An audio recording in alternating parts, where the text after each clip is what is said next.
Pilgrim and Hopeful were traveling together. They were handling life stuff. And then all of a sudden, they got tired and they went to sleep in the yard of the Giant of Despair. And the Giant of Despair grabbed them and threw them into a dungeon and starved them for Wednesday, Thursday, Friday, Saturday, those days. And when he threw them in the dungeon and starved them, he went and talked to his wife, the Giant of Despair. And you remember his wife's name? Probably not. His wife's name was Gloom. Despair and gloom, they hooked up together. What a marriage. So he had them in his doubting castle, in the dungeon, and they were under gloom and despair. And Despair, the giant, asked Gloom what he should do with these pilgrims that were on their way to heaven based on coming to the cross of Christ.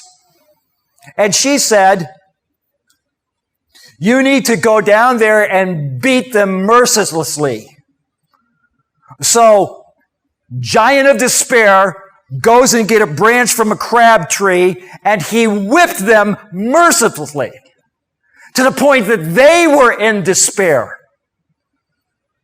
And they were faint, couldn't hardly talk. Despair in their lives was whipping them in the castle of doubting. And there they laid. He went the next day and talked to Gloom what he should do with them, because now they're still there and all beaten up. And she said, tell them that they need to do themselves in. So he goes down and threatens them and tells them the best thing they could do to escape this despairing situation was just to do themselves in. And then he laid out the implements for them to do it. And he came back and he was angry because they didn't follow his command, the Giant of Despair. So he said to them, I'm going to tear you into pieces. And he went back and talked to Gloom, and he was utterly frustrated because they didn't put themselves into this exit opportunity they had.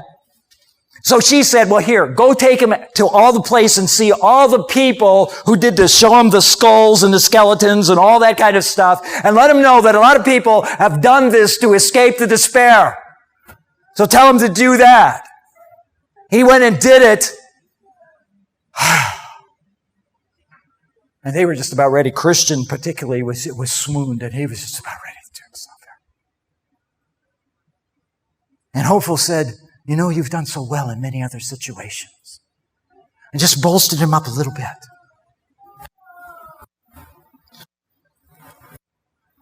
The giant said, if I come back tomorrow and you haven't done yourself in, I'm going to do you in. So the giant went back to talk to Gloom, his wife, and Gloom told him, hey, you know, you better search them, because sometimes they have something on them that they think they can get away from this despair in Doubting Castle. So he said, I'll do that in the morning. And that night, Christian remembered he had a key.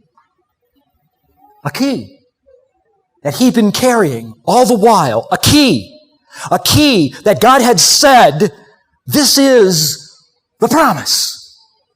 And he took the key and he unlocked the door, and it didn't prevail against him.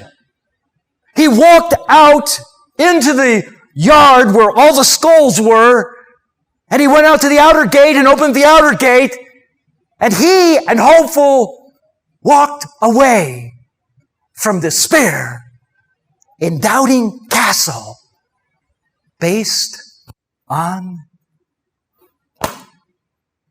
where does John Bunyan come up with these things? Based on the defensive use of the key. You think that doesn't happen to you? You know what the second most popular book in the world is? What's the first most popular book in the world? The Bible. What's the second most popular book in the world? Pilgrim's Progress. Why? Because it's about using the church in its place.